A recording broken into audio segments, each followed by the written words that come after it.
یہ نبوت کا 5واں سال ہے۔ تو صحابہ کرام ان میں سے 12 مرد اور 4 خواتین یہ صحابہ حبشہ کی طرف ہجرت کر جاتے ہیں۔ حبشہ میں جو اس وقت کا بادشاہ ہے وہ عیسائی بادشاہ تھا۔ نبی کریم صلی اللہ علیہ وسلم کے صحابہ وہاں جاتے ہیں تو مکہ کے اندر ایک واقعہ پیش آتا ہے۔ واقعہ یہ کہ نبی کریم صلی اللہ علیہ وسلم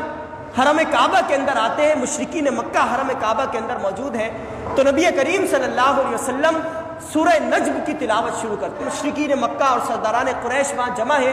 وہ نبی کریم صلی اللہ علیہ وسلم کی طرف متوجہ ہو جاتے ہیں اور ان کا ذہن وہ غائب ہو جاتا ہے اور مفقود ہو جاتا ہے، اور نبی کریم صلی اللہ علیہ وسلم سورہ نجم کی تلاوت کے اندر مصروف ہے اور ان تمام لوگوں کے اوپر سحر طاری ہو جاتا ہے۔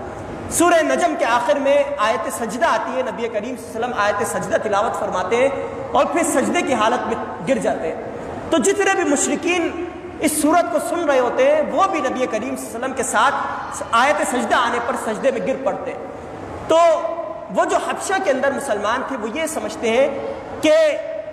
تمام کے تمام مشرکین مکہ اور قریش کے لوگوں نے ایمان کو قبول کر لیا،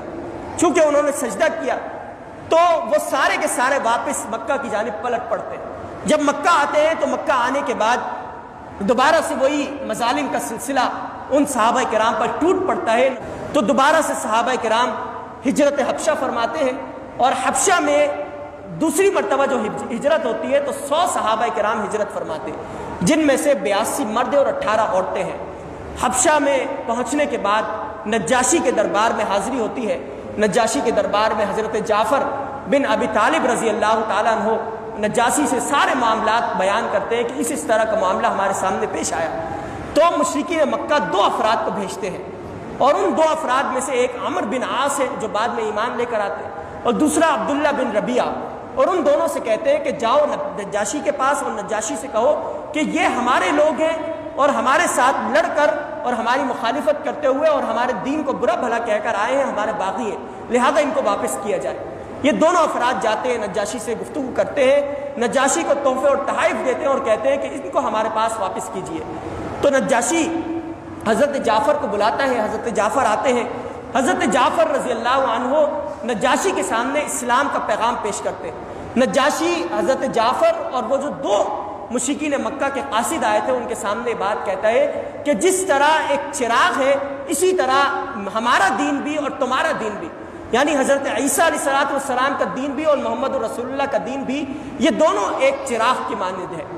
اگلے دن دوبارہ سے وہ دونوں افراد نجاشی کے دربار میں حاضر ہوتے ہیں اور کہتے ہیں کہ یہ لوگ حضرت عیسیٰ کو نہیں مانتے، یہ قبول ہی نہیں کرتے کہ عیسیٰ علیہ السلام اللہ رب العالمین کے نبی ہیں۔ نجاشی دوبارہ سے حضرت جعفر کو بلاتا ہے، حضرت جعفر سے کہتا ہے کہ تم کیا ہمارے جو پیغمبر ہیں حضرت عیسیٰ علیہ السلام ان کو نہیں مانتے؟ تو حضرت جعفر نجاشی سے کہتے ہیں کہ ہم جس طرح نبی اکرم صلی اللہ علیہ وسلم کو اللہ کا پیغمبر سمجھتے ہیں اور اللہ کا بندہ سمجھتے ہیں، اسی طرح حضرت عیسیٰ علیہ السلام کو بھی ہم اللہ کا پیغمبر اور اللہ کا بندہ سمجھتے ہیں۔ ہم یہ سمجھتے ہیں کہ اللہ رب العالمین نے اپنی روح القدس کے ذریعے حضرت مریم علیہ السلام کو اولاد دی اور ان کے نتیجے میں حضرت عیسیٰ علیہ السلام دنیا کے اندر تشریف لائے۔ تو نجاشی نے ایک تنکا زمین پر سے اٹھایا اور تنکا بلند کر کر کہا کہ اس تنکے کے برابر بھی عیسیٰ علیہ السلام کے دین میں اور ہمارے دین کے اندر کوئی فرق نہیں اور ان کے دین کے اندر کوئی فرق موجود نہیں ہے۔ اور اس دربار کے اندر جتنے بھی نجاشی کے وزراء موجود تھے ان تمام وزراء سے نجاشی نے کہا کہ جاؤ رسول اللہ صلی اللہ علیہ وسلم سے ملاقات کرو، اور یہ جو 7ویں پارے کا آغاز ہوتا ہے وَإِذَا سَمِعُوا مَا أُنزِلَ إِلَى الرَّسُولِ تَرَىٰ أَعْيُنَهُمْ تَفِيضُ مِنَ الدَّمْعِ مِمَّا عَرَفُوا مِنَ الْحَقِّ، یہ اسی واقعے کی طرف اشارہ ہے کہ نجاشی کے وزراء وہ نبی اکرم صلی اللہ علیہ وسلم سے ملاقات کرتے ہیں اور نبی اکرم صلی اللہ علیہ وسلم ان کے سامنے سورہ یاسین کی تلاوت کرتے ہیں، اور قرآن کہتا ہے کہ وَإِذَا سَمِعُوا جب انہوں نے قرآن سنا ما انزل الی الرسول جو رسول کی طرف نازل کیا گیا، ترا اعینہم تم ان کی آنکھوں کو دیکھو گے، تفیض من الدمع مما عرفوا من الحق کہ حق کو پہچاننے کی وجہ سے ان کی آنکھوں سے آنسو بہہ پڑے۔ تو نجاشی نے پھر بعد میں ایمان کو قبول کیا، اور بعد میں جب نجاشی کا انتقال ہوا تو نبی اکرم صلی اللہ علیہ وسلم نے اس کی غائبانہ نماز جنازہ پڑھائی۔ تو یہ نبوت کا 5واں سال تھا کہ صحابہ کرام نے حبشہ کی طرف ہجرت فرمائی اور حبشہ کے اندر قیام فرمایا۔